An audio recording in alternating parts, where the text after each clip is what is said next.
Baik, Kak Novita, aku pengen nanya, saya termasuk yang lifestyle-nya cukup sehat, dokter. Jadi kepengen kalau masuk rumah sakit nggak mau nginep. Jadi benar ke dokter, kalau disuruh nginep saya nggak mau. Tetapi kalau kita pakai asuransi, kita nggak bisa klaim. Jadi asuransi itu selalu menganjurkan kalau mau diklaim, kamu harus nginap minimal 1 malam. Padahal kalau kita bandingkan dengan negara-negara yang maju, justru semakin tidak nginap bisa dilakukan saat itu juga kita diusir pulang gitu. Karena pengalaman saya di Singapura, di Australia sama gitu. Mahasiswa nggak boleh lama-lama di sini, dan yang tidak menular itu semuanya digabung, nggak melihat serata ekonomi, tidak melihat serata siapa kita gitu. Kenapa tidak ada aturan untuk asuransi ini? Bukannya malah bikin memperkaya gitu rumah sakitnya. Betul, jadi itu aturan kebijakan dari asuransi ya. Ya, baik itu BPJS maupun non BPJS pun ada aturan-aturan terkait dengan seperti itu. Tapi nggak bisa diatur ya, Dok. Maksudnya sebenarnya kalau saya bisa kita kenapa harus yang kita kedepankan adalah dalam konteks praktek kedokterannya dan kondisi pasien dan objektivitas dalam penilaian kami sebagai profesi dokter. Oh, ternyata ini boleh kok langsung habis ini pulang.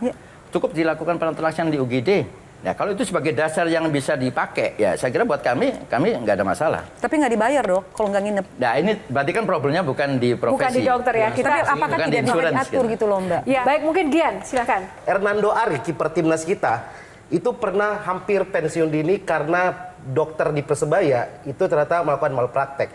Nah, Persebaya aja sebagai sebuah klub sepak bola itu kecolongan. Nah, sebenarnya untuk nggak kecolongan ini, kita harus memperhatikan apa sih? Apa sih sebenarnya yang harus dilihat dari seorang dokter sehingga bisa kita percaya nih, ini kalau kita berobat ke dia nih, ini pasti oke nih. Karena Persebaya aja klub besar Indonesia kecolongan, dan Hernando Ari hampir pensiun dini dari timnas. Ya, jadi kalau kemudian kita memilih ya, mamanya dalam konteks klub ya. Ada nggak aturan dari PSSI mengatakan bahwa dokter yang ada di klub bola itu adalah satu, kalau umumnya dokter spesialis kedokteran olahraga ada, maka dokter spesialis kedokteran olahraga sesuai dengan kompetensinya. Yang kedua, dokter umum yang dilatih khusus tentang pengetahuan olahraga, apalagi kalau bilang ya tentang bola minimal gitu lah. Nah, pelatihan khusus inilah yang kemudian kami pernah diskusi dan kami pernah buat pelatihan dengan PSSI pada saat itu.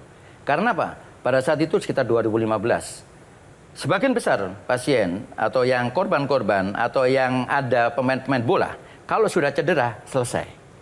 Kenapa selesai? Karena larinya bukan ke dokter. Larinya ke salah satunya mungkin ada ke beberapa alternatif juga. Nah, apa yang kemudian kita lakukan? Kita latih semua dokter untuk mengetahui tentang cedera-cedera olahraga tadi. Nah, itu yang kita inginkan sebenarnya. Sehingga siapa yang bisa melegitimasi bahwa oh, dia ini adalah ini. PSSI bersama dengan organisasi profesi yang tahu kompetensi yang harus diberikan kepada dokter yang tahu tentang bola. Jadi bukan hanya dokter saja, enggak. Atau bahkan mungkin bukan dokter, ada fisioterapis saja.